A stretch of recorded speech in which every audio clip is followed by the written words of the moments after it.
اللهم افتح لنا كل خير ويسر لنا كل امور اللهم انصر المجاهدين وارحم المستضعفين ودمر اعداء الدين واطمس على اموالهم امين يا رب العالمين. Alhamdulillah kaum muslimin rahimahullah, kita lanjutkan pengajian hadis dari kitab Sunan Tirmidzi dan kita masih membahas tentang masa bergabung seorang wanita apabila ditinggal mati oleh suaminya, yaitu pada hadis 11 waqala al-muallif rahimahullah ta'ala wa nafa'ana bihi wa bi ulumihi fid dharain amin.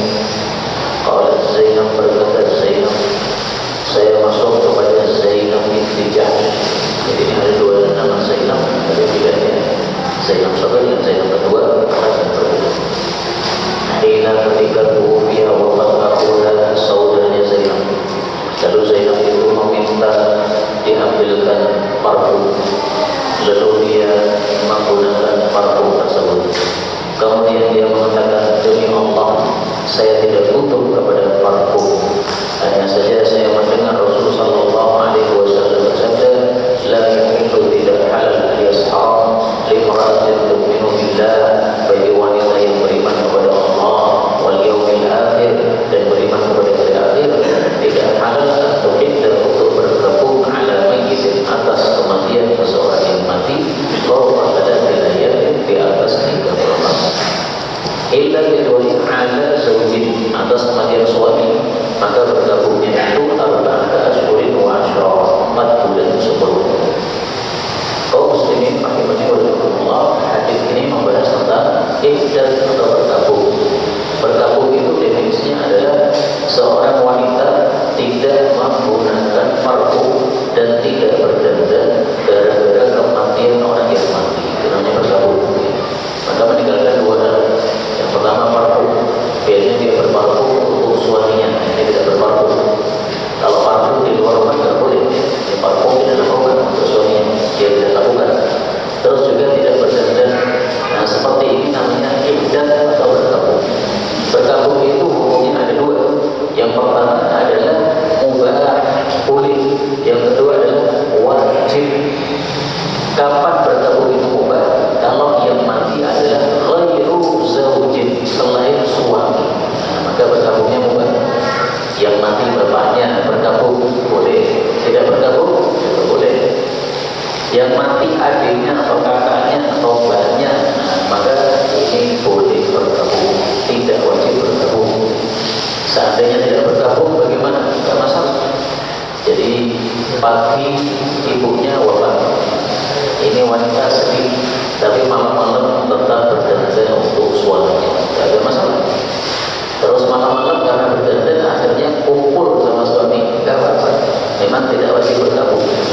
Yang kedua adalah hukumnya wajib, yaitu kalau yang mati adalah zaujun, suami, maka ini bergabungnya hukumnya wajib. Maka haram hukumnya seorang wanita tidak bergabung, haram, harus bergabung. Bergabung maksudnya tadi ya, meninggalkan parfum sama berdandan. Kalau sedih itu nggak wajib kan? Seorang wanita kematian suami tidak sedih nggak apa-apa, karena sedih atau tidak itu urusan hati. Urusan hati itu bukan urusan kita. Yang ngatur hati kita itu Allah Subhanahu wa Ta'ala. Kadang-kadang kita pengennya tidak sedih, tapi ternyata sedih. Kadang kita pengennya sedih, malah tidak muncul kesedihan. Itu bukan urusan kita, itu urusan Allah Subhanahu wa Ta'ala. Kemudian masanya juga berbeda, Pak.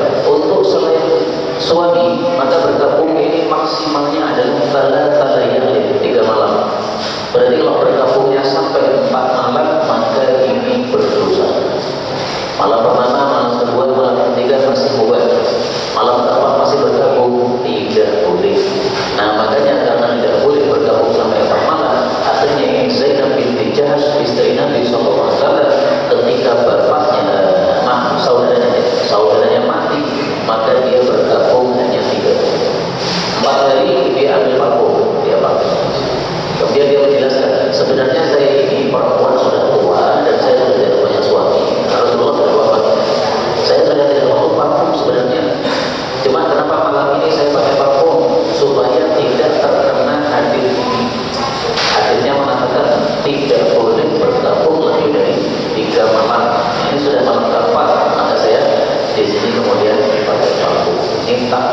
taatnya para istri Nabi kepada aturan Nabi Muhammad Sallallahu Alaihi Wasallam. Adapun untuk suami, maka bergabungnya itu masanya adalah 4 bulan ditambah 10 hari. 4 bulan tambah 10. Ini untuk wanita yang hail. Hail itu yang tidak hamil. Istri ditinggal mati oleh suami, perutnya kosong, tidak ada janin. Nah, bergabungnya 4 bulan 10. Tapi untuk yang hamil, hatta tadakh, sampai dia melahirkan. Karena apa? Karena faedahnya mengatakan al-iddah yatba'ul iddah, masa bergabung mengikuti masa iddah. Kalau masa iddahnya 4 bulan 10 hari, berarti masa bergabungnya juga 4 bulan 10 hari. Kalau masa bergabungnya, masa iddahnya 1 bulan, berarti bergabungnya 1 bulan. Masa iddahnya 9 bulan, berarti bergabungnya 9 bulan. Saya kasih contoh. Ada seorang wanita yang hamil baru saja 1 bulan, berarti masih nunggu berapa? 8 bulan 10 hari. Nah, karena masa iddahnya 8 bulan 10 hari, maka di sini bergabungnya juga 8 bulan 10 hari. Lama banget. Contoh yang kedua, seorang wanita hamil tapi sudah 8 bulan, berarti tersisa berapa? 1 bulan 10 hari. Berarti masa iddahnya 1 bulan 10 hari, maka bergabungnya juga 1 bulan 10 hari. Begitu bayinya sudah lahir, maka dia berdandan, silakan. Pagi melahirkan, sorenya sudah berdandan. Tetangganya melihat, wah ini masih tak lama roe. Gak apa, karena suaminya sudah mati dan masa iddahnya sudah habis. Tapi setelah dilamar, setuju akad nikah diadakan, tidak boleh dulu hubungan intim sampai selesai masa nifas. Jadi masa bergabung sudah selesai, silahkan nikah, tetapi tidak boleh hubungan suami istri karena masih proses masa nifas. Ini dikasih dari pembahasan tentang masa bergabung untuk orang yang kematian orang lain. Kita lihat hadis berikutnya, 11.907 Zainab mengatakan, saya mendengar ibuku yang namanya Ummu Salamah, Ummu Salamah istri Nabi SAW. Dia mengatakan, telah datang seorang wanita kepada Rasulullah Sallallahu Alaihi Wasallam. Lalu dia mengatakan, wahai Rasulullah, sesungguhnya putriku kematian suaminya, dan sungguh dia itu sakit pada matanya. Bolehkah kami memberikan celak untuk anak perempuan ini? Jadi masa bergabung dan tidak boleh berdandan. Tapi ini butuh pakai celak. Celaknya celak obat. Jadi celak itu ada yang celak hanya sekedar hiasan seperti rata-rata celak. Ada yang celak dari betul-betul batu celak. Nah itu bisa berguna untuk kesehatan mata. Maka Rasulullah SAW mengatakan, la, tidak boleh. Marroten 2 kali beliau menjawab, al-tala marrot, atau 3 kali. Ya, pertanyaannya diulang 2 kali atau 3 kali. Kul dan tidak kul, setiap pertanyaan itu diulang, beliau menjawab, la, tidak boleh. Jadi ini larangannya keras, Pak. Termasuk bercelak pun, meskipun dibutuhkan untuk pengobatan, tetap apa? Tidak boleh. Dan terus bagaimana untuk mengatasi sakit matanya? Kasih obat yang tidak ada nilai denda kepada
rumah silakan, bersama yang lain silakan, tetap mandi silakan. Yang tidak boleh cuma dua, parfum dalam berdandan. Nah, Rasulullah kemudian mengatakan, kamu dulu kan di masa jahiliyah kan dikurung di dalam gubuk selama 1 tahun, tidak boleh sentuh air dan sebagainya. Kemudian kalau sudah selesai 1 tahun, biasanya kemudian didatangkan kepada wanita dalam gubuk tadi 1 tai onta. Kemudian dia keluar dari gubuk, kemudian mengambil tai onta tadi di gubuk, seolah-olah isyarat masa bergabung sudah selesai. Nah, maka seolah-olah tainya tadi sudah dilepas. Dan biasanya juga dibawakan seekor burung atau ayam. Kemudian burung atau ayam ini disuruh dioleskan pada, mohon maaf, kukulnya si wanita tadi. Dan kalau sudah dioleskan di kukulnya wanita, si ayam atau burung ini biasanya langsung mati. Kenapa mati? Saking kotornya kukul selama 1 tahun ini tidak pernah mati. Ini saya tidak bisa bayangkan. Tidak mati setahun. Dan saking kotornya sampai dioleskan ayam badannya atau burung badannya, langsung ayamnya mati. Kok bisa ya? Masuk akal. Tapi ya memang begitulah orang-orang jahiliyah, masya Allah. Nah, maka maksudnya adalah dulu di masa jahiliyah 1 tahun bergabung. Sekarang di masa Islam sudah diubah oleh Allah 4 bulan 10 hari. 4 bulan 10 hari itu sudah diingatkan sangat banyak. Dari 1 tahun menjadi 4 bulan 10 hari masa tidak terkenal lagi. Nah, makanya para ulama mengatakan al-musawwar la yusawwar. Sesuatu yang sudah kita sudah dikecilkan tidak bisa dikecilkan lagi. Dari 1 tahun sudah dikurangi menjadi 4 bulan 10 hari. Nah, jangan dikorupsi lagi, jangan diturunkan lagi, itu sudah mentok. Kemudian dari sini para ulama menyatakan bahwasanya yang ditinggal mati oleh suami, maka selama masa iddah itu dia meninggalkan 1 arti parfum, 2 zinah berhias. Nah, jadi cuma 2 yang harus ditinggalkan oleh orang yang bergabung. Di sini tidak disebutkan keluar rumah. Apakah boleh orang yang bergabung keluar rumah? Boleh apabila ada keperluan. Jadi selain meninggalkan parfum dan perhiasan, juga dia harus melazimi rumahnya, tidak keluar-keluar dari rumahnya, kecuali kalau ada keperluan. Saya tampilkan dalilnya bahwa kalau ada keperluan boleh keluar rumah. Fajubi.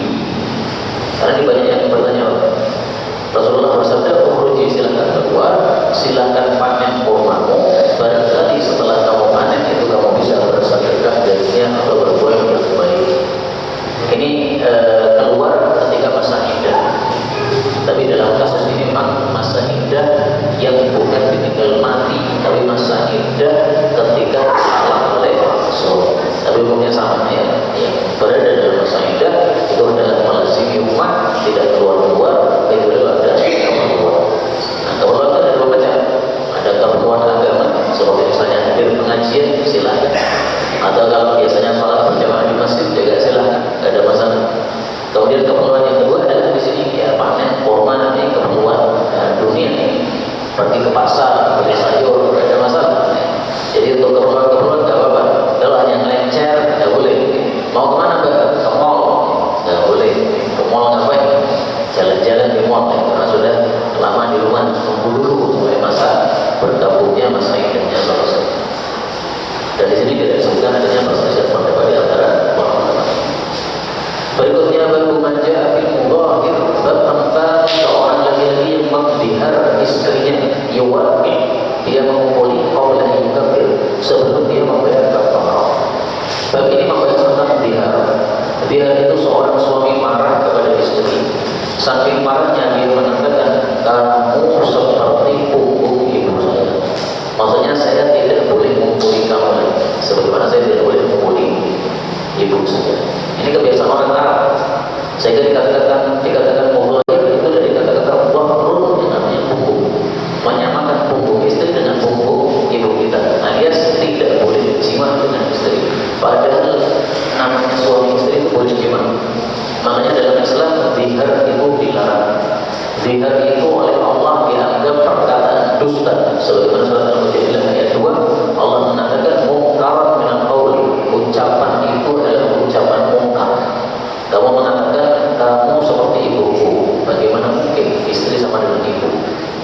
Ibu itu mahram, istri bukan mahram, kok malah disamakan gimana? Wazura, dan itu ucapan yang palsu, ucapan yang dusta. Nah, maka bihar ini perbuatan yang biasa dilakukan di masa jahiliyah, orang Islam kemudian sudah dihapus, sudah tidak boleh lagi melakukan bihar. Dan bihar ini adatnya orang Arab, kalau di orang Indonesia saya tidak menemukan. Mungkin ada, tapi saya tidak menemukan. Kalau di Indonesia itu seringkali menyamakan dengan ibunya, maksudnya untuk memuji. Koyak ibu-ibu, apa jadinya masakannya enak. Nah, kalau itu bukan bihar kan? Jadi bihar itu adalah satu marah. Yang kedua, dia mengharapkan dirinya untuk membuli istrinya, sehingga menyamakan dengan ibu. Ada yang menyamakan dengan ibu karena wajahnya mirip, karena masakannya mirip, karena akhlaknya mirip. Nah, ini bukan bihar sama sekali. 1198 dari Salman bin Shahr al-Baihaqi dari Nabi SAW tentang orang yang membihar istrinya kemudian dia mengumpuli sebelum bayar kafarah, maka kata Nabi kafaratun wahidah, kafarahnya tetap satu saja. Jadi hukum asalnya orang yang sudah terlanjur membihar istri maka dia harus bayar kafarah dulu. Kalau sudah bayar kafarah menghapus dosa baru boleh mengumpuli istri. Lainnya belum bayar kafarah malah sudah mengumpuli, berarti kan melakukan dua kali pelanggaran. Melakukan bihar itu pelanggaran, kemudian mengumpuli sebelum bayar kafarah juga pelanggaran. Nah, oleh Nabi tetap dihukumi kafarahnya tetap satu, tidak menjadi double dua. Sama dengan ini, puasa Ramadan tidak boleh jima, pagi-pagi malah jima. Nah, ini bayar kafarah. Siang jima lagi, kurang ajar benar. Kafarnya tetap apa? Satu. Bukan berarti kalau dalam satu hari jima 3 kali berarti kafarnya 3, tidak. Kafarnya tetap satu. Kalau besok jima lagi, nah, baru kemudian kafar lagi. Nah, maka dia tidak jangan mempermudah dalam masalah ini. Kemudian ceritanya sini, Salamah bin Shahr ini siapa ini? Salamah bin Shahr ini ceritanya disebutkan pada hadis setelahnya. Tapi sebelum saya bacakan hadis setelahnya, di sini saya bacakan dulu perselisihan pendapat para ulama bahwa menurut mayoritas para ulama, aksar itu adalah mayoritas sesuai hadis ini, maka kafarahnya tidak dihitung double, kafarahnya tetap dihitung satu saja. Ada pendapat yang lain yang mengatakan bahwa kalau dia menjima sebelum bayar kafarah, maka dia harus menanggung 2 kali kafarah. Tapi ini pendapatnya Imam Abdurrahman bin Mahdi, dan pendapat Imam Abdurrahman bin Mahdi ini mazhabnya sudah punah. Ini termasuk mazhab yang sudah punah. Abdurrahman bin Mahdi itu ulama besar seperti Imam Malik. Jadi Imam Malik ulama besar, Imam Lain ulama besar, Imam Abdurrahman bin Mahdi ulama besar semasa mereka. Dan mereka semuanya punya murid-murid. Nah, karena punya murid-murid, maka berarti punya mazhab. Mazhab itu pendapatnya diikuti oleh murid-muridnya ini. Dan kemudian murid-muridnya Imam Abdurrahman bin Mahdi sudah tidak melanjutkan pendapat beliau lagi, maka mazhabnya sudah punah. Dan Imam Abdurrahman bin Mahdi inilah ulama yang pernah dimarahi oleh Imam Malik. Sama-sama ulama ya, tapi levelnya lebih tinggi. Imam Malik gara-gara apa? Abdurrahman bin Mahdi dia bawa sajadah menuju ke Masjid Nabawi digunakan untuk sholat. Maka Imam Malik marah, beliau mengatakan, sejak masa Nabi sampai masa saya tidak pernah ada orang bawa sajadah ke masjid. Ini perkara buatan bid'ah. Imam Malik kan keras memang. Nah, maka akhirnya minta maaf dan tidak bawa sajadah ke masjid. Tapi seandainya di sini bapak-bapak ada yang bawa sajadah ke masjid, ada masalah, insya Allah ada sebabnya. Misalnya karena di sini nggak ada karpetnya, beliau sudah tua, keinginan bawa sajadah. Tapi kalau tidak ada keperluan, tidak usah bawa sajadah.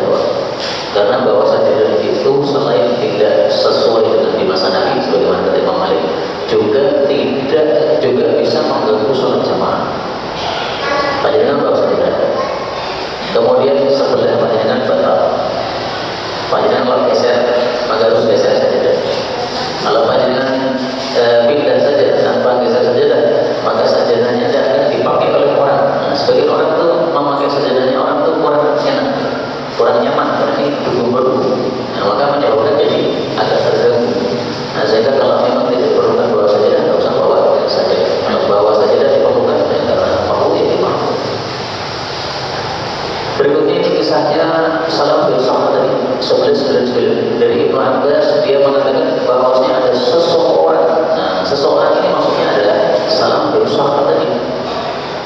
Maka di sini tidak disebutkan siapa dia, tapi dijelaskan oleh para ulama dia adalah Salam bin Sa'ad yang tadi kisahnya sudah disebutkan di awal di depan. Dia datang kepada Nabi SAW. Dia sudah menghindar istrinya, lalu dia mengumpuli istrinya. Maka dia mengatakan, wahai Rasulullah, saya sudah terlanjur menghindar istri saya, tapi kemudian saya malah mengumpulnya sebelum saya bayar kafarah. Dia bagaimana? Maka beliau sebelum memberikan keputusan, beliau bertanya, wa ma hamalaka, apa yang menyebabkan anda ala dzalika melakukan itu? Ya Allah, semoga Allah merahmati anda.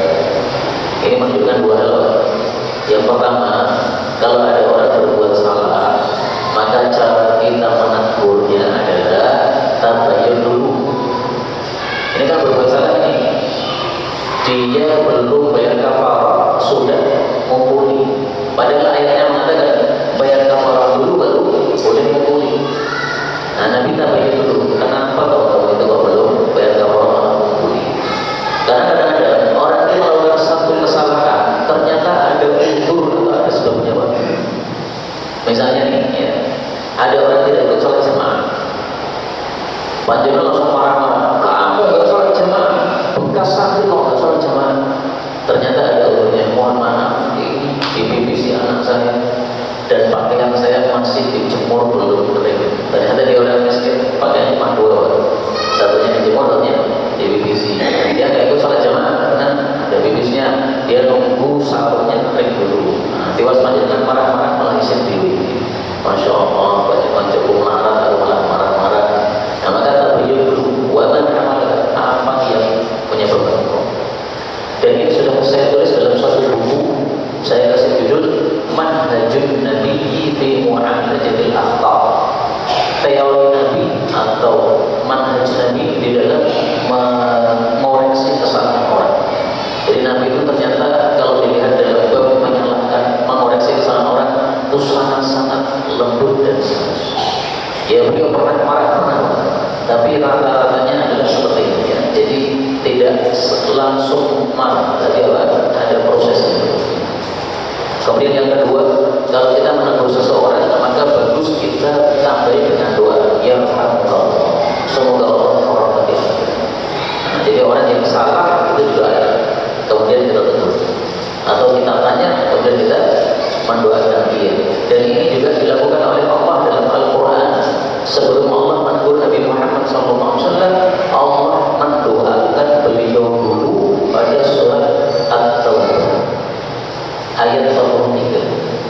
Allah mengatakan, "Afallahu 'anka", semoga Allah memaafkan kamu wahai Muhammad, lima adintalahu, kenapa kamu mengizinkan orang-orang munafik itu dari perang, hatta yatabayyana lahu annaka alladziina sadaqu, sampai jelas dulu siapa yang jujur dalam umurnya, siapa yang tidak jujur. Jadi ditegur oleh Allah Subhanahu wa taala. Kenapa mudah-mudahan kasih izin orang tidak perang? Kalau ada orang minta izin tidak ikut perang, itu dicek dulu, benar gak ini, jujur gak ini, atau cuma cari-cari alasan. Nah, sebelum ditegur oleh Allah, beliau didoakan oleh Allah Subhanahu wa taala. Nah, kemudian ini Salamah mengatakan, "Ra'aitu", saya melihat, "falfalaha", gelang kaki istri saya, "fi dawil qamar", di bawah sinar bulan. Artinya apa? Saking-sakingnya istrinya melihat gelang kakinya di bawah sinar bulan, langsung muncul syahwat. Dalam hadis yang lain disebutkan langsung saya meloncat. Maksudnya adalah sangat cepatnya dia kemudian melakukan hubungan ini.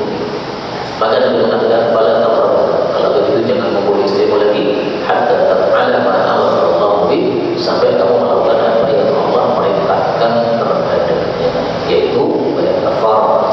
Nah, perintah itu disebutkan oleh Allah pada surat Al-Mujadilah ayat 3. Silakan.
sudah masuk subuh.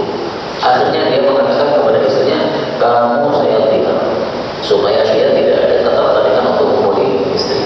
Dia niatnya tinggalnya sampai akhir Ramadan ya, supaya tidak terjadi lagi dia khawatir.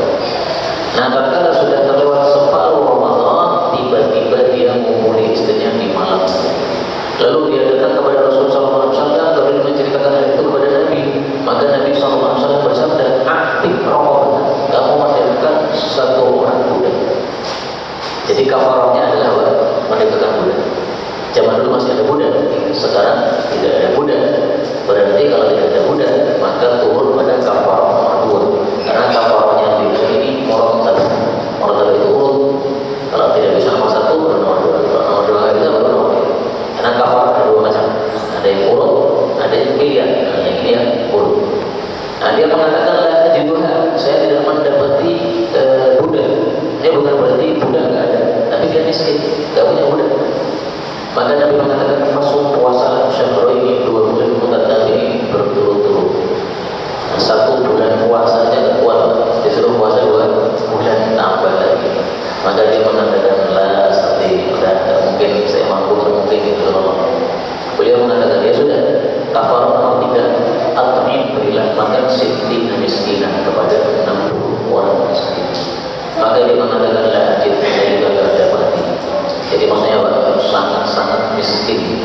Untuk ngasih 60 orang miskin makanan nggak bisa. Budak apalagi ya, karena miskin. Kemudian Rasulullah SAW berkata kepada Farwah bin Amr. Farwah bin Amr siapa? Ini adalah kepala sukunya Bani Bayadah, kepala sukunya orang tadi. Jadi dia punya kepala suku kan, kepala sukunya suku Mursi. Arti diberikan kepada anggota ini dan tinggal Arab tersebut. Arab adalah satu wadah yang isinya 15 sok korban. Wadah dan Arab itu adalah miktal, satu wadah dari anyaman daun korban. Yang mencakup atau mewadahi 15 syarosaan, 15 sok korban atau 16 sok korban. Disuruh untuk memberi makan kepada 60 orang miskin. Nah, berarti setiap orang miskinnya dapat 1 mud beras, 1 mud korban. Itu hitungannya gini Pak. Jadi kan 15 sok. Nah, sementara 1 sok itu sama dengan 4 mud. Tadi 15 sok dibagi untuk 60 orang miskin. Nah, berarti jatuhnya 1 orang miskin dapat 1 mud. 1 mud itu berapa? 1 mud adalah 6 ons. Maka masing-masing orang miskin cuma dikasih 6 ons beras. Itu pun dia tidak mampu untuk 60 orang miskin. Berarti sangat miskin. Dan ini adalah hitungan minimal. Seandainya dia memberi yang lebih banyak tidak ada masalah. Setiap miskin dikasih 1 kilo silahkan. Tapi yang wajib-wajib 6 ons. Kemudian hitungan ini ada kaidahnya. Kaidahnya mengatakan kullu fidyatin muddun illa fidyat ada. Setiap fidyah atau kafarah itu hanya 1 mud kecuali fidyah untuk ada, yaitu orang yang sedang ihram kemudian dia cukur rambut misalnya karena terganggu oleh kutu-kutu. Nah, maka fidyahnya adalah 2 mud. Jadi kaidahnya gampang-gampang kita untuk mengingat.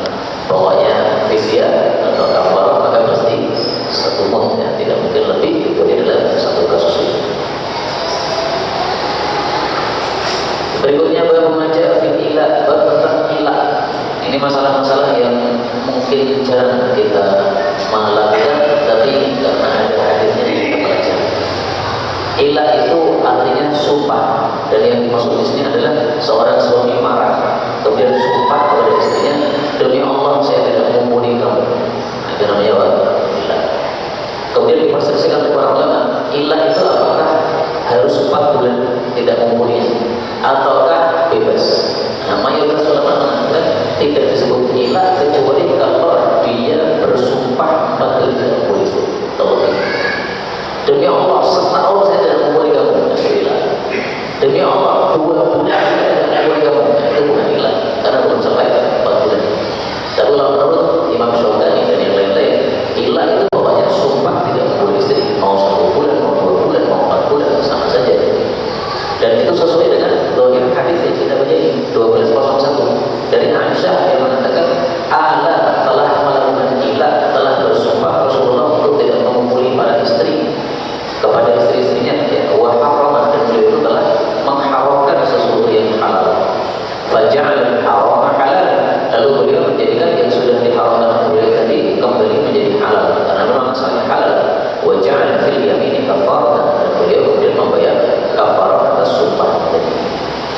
termasuk hadis yang kurang bisa dibahas kecuali diceritakan sebabnya. Jadi sebabnya ini Pak, Rasulullah SAW berada di rumahnya Hafsah. Biasanya sebenarnya agak lama. Ternyata beliau gara-gara minum madu yang disiapkan oleh Hafsah, maka Aisyah jadi cemburu. Ini lama-lama ngapain di rumahnya Hafsah? Akhirnya dia bisiki Saudah. Nanti kalau Nabi datang bilang saja, ini bau apa ya Rasulullah? Kok nggak enak? Nah, Rasulullah itu paling tidak suka kalau ada bau nggak enak datang dari beliau. Maka beliau mengatakan, saya tadi minum madu di rumahnya Hafsah. Nah, maka kata Aisyah, ini berarti madunya itu ngambil bunga yang baunya jorok, sehingga madunya baunya jorok, panjenengan makan madu juga kabarnya juga jorok. Padahal cuma pura-pura saja. Tujuannya Aisyah supaya besok tidak lama-lama di rumahnya Hafsah. Dan ini termasuk kekurangan Aisyah. Tapi jangan kita seperti orang-orang Syiah mencela Aisyah. Tidak, Aisyah adalah istri Nabi SAW. Maka harus dimuliakan. Istri Nabi sama dengan ibu kita Pak. Orang berbuat salah itu salahnya jangan menyebabkan kita kemudian mencela dia. Salahnya biar dia urusan sama Allah Subhanahu wa taala. Kita ambil yang baik-baik. Dan Aisyah ini kesalahannya kalau dibandingkan kebaikannya itu seperti kertas putih ada titik hitam di situ. Nah, jangan melihat titik hitamnya, lihat kertas putih. Nah, maka kisah tentang Aisyah berbuat seperti ini bagi kita ahlu sunnah, kita memahami, mewajari bahwa itu sebagai manusia, tapi bukan untuk dicontoh, bukan untuk ditiru. Nah, kemudian akhirnya Rasulullah bersumpah, demi Allah saya sudah tidak lagi mau minum madu di rumah Hafsah. Padahal madu hukumnya apa? Halal. Itulah yang dimaksud di sini haram. Beliau mengharamkan itu madu yang semestinya halal malah beliau haramkan. Akhirnya setelah Allah menegur dengan surat At-Tahrim, Allah Taala menurunkan ayat, wahai Nabi, kenapa kamu itu mengharamkan sesuatu yang dihalalkan oleh Allah gara-gara hanya ingin merelakan hati sebagai istrimu saja? Namanya madu itu tetap halal, jangan diharamkan. Akhirnya beliau kemudian ja'al haram halal. Nah, madu yang sudah beliau haramkan tadi, beliau kembali halalkan lagi, alias beliau mau lagi minum madu. Nah, karena sudah terlanjur beliau itu bersumpah tidak makan madu, tapi akhirnya kemudian melanggar sumpahnya. Orang melanggar sumpahnya itu disuruh apa? Disuruh bayar kafarah. Akhirnya beliau kemudian membayar kafarah. Demikian juga beliau itu melakukan ilah waktu itu, sumpah tidak memukul istrinya karena marah. Jadi gara-gara diganggu oleh Aisyah, diganggu oleh siapa tadi? Saudah, ya, akhirnya beliau kemudian marah kemudian bersumpah, demi Allah saya tidak memukuli kalian. Tapi beliau bersumpahnya bukan 4 bulan, 1 bulan. 1 bulan tidak memukuli istrinya. Nah, begitu sudah lewat 29 hari, kemudian beliau kembali lagi sama istrinya. Jadi beliau selama 1 bulan itu beliau menyingkir di dapur. Kalau bahasa kita dapur sekarang, kalau zaman dulu namanya masyhurah itu tempat untuk menyimpan gudang makanan. Nah, kemudian setelah 1 bulan selesai, beliau kemudian kembali kepada istri-istrinya dan sudah mengumpuli mereka lagi. Nah, maka dari ilahnya tadi, sumpah untuk tidak mengumpuli istri tadi, kemudian muncullah hukum fikih dalam hadis ini. Maka beliau mengatakan bab tentang masalah ilah. Ringkasnya di mana masalah ilah ini? Boleh atau tidak? Boleh, tetapi maksimalnya 4 bulan. Jadi seorang suami marah sama istri, kemudian sumpah tidak mengumpuli istrinya, itu masih diizinkan dalam Islam. Berbeda dengan bihar tadi. Kalau bihar haram, seorang laki-laki bilang kepada istrinya, kamu seperti ibuku, sudah mulai sekarang saya tidak mengumpuli lagi saya, tidak boleh. Karena menyamakan istri dengan ibu ini bukan sesuatu yang benar. Tapi kalau bersumpah tidak mengumpuli, ini masih diizinkan dalam Islam. Sama dengan juntakan sama muslim. Gara-gara masalah dunia, boleh kita juntakan tidak bicara sampai berapa? 3 hari maksimal. 4 hari, hari ke-4 itu mestinya marahnya sudah turun. Nah, untuk suami istri tidak mengumpuli istri itu hanya dikasih batas 4 bulan. Kenapa? Biasanya perempuan itu kuatnya ditinggal suami tidak dikumpuli 4 bulan. Sehingga kalau 4 bulan lebih tidak mengumpuli berarti tolir kepada istri. Maka kalau kamu 4 bulan tidak mengumpuli, gimana? nanti datang kepada hakim. Hakim yang memutuskan. Kamu itu pengen lanjut suami istri atau pengen cerai? Kalau pengen cerai, ya sekarang kamu katakan saya cerai istri saya. Saya sudah hilang 4 bulan, ini sudah genap 4 bulan, maka saya ceraikan istri saya. Kalau tidak mau cerai, segera rujuk kepada istrinya, kumpul suami istri lagi. Nah itu namanya ilah, ringkasnya seperti itu. Maka kalau kurang dari 4 bulan, silakan boleh. Tapi kalau lebih dari 4 bulan atau pas 4 bulan, maka setelah pas waktunya itu harus menentukan pilihan. Mau cerai silakan, katakan cerai. Mau lanjut silakan, berarti kumpul lagi suami istri. Nah maka di sini Imam Tirmidzi kemudian menjelaskan, ilah itu adalah seseorang bersumpah untuk tidak mendekati istrinya, maksudnya tidak mengumpul istrinya selama 4 bulan atau lebih. Nah, ini berarti Imam Tirmidzi mengikuti pendapat mayoritas ulama. 4 bulan itu baru disebut ilah. Di bawah 4 bulan tidak disebut ilah. Kalau Imam Syaukani tadi mengatakan 1 bulan pun ilah. Kenapa? Karena Rasulullah ilahnya hanya 1 bulan. Dan di sini dikatakan ahla, Rasulullah melakukan ilah padahal cuma 1 bulan. Kalau memang 1 bulan tidak disebut ilah, kenapa disebut ilah di sini?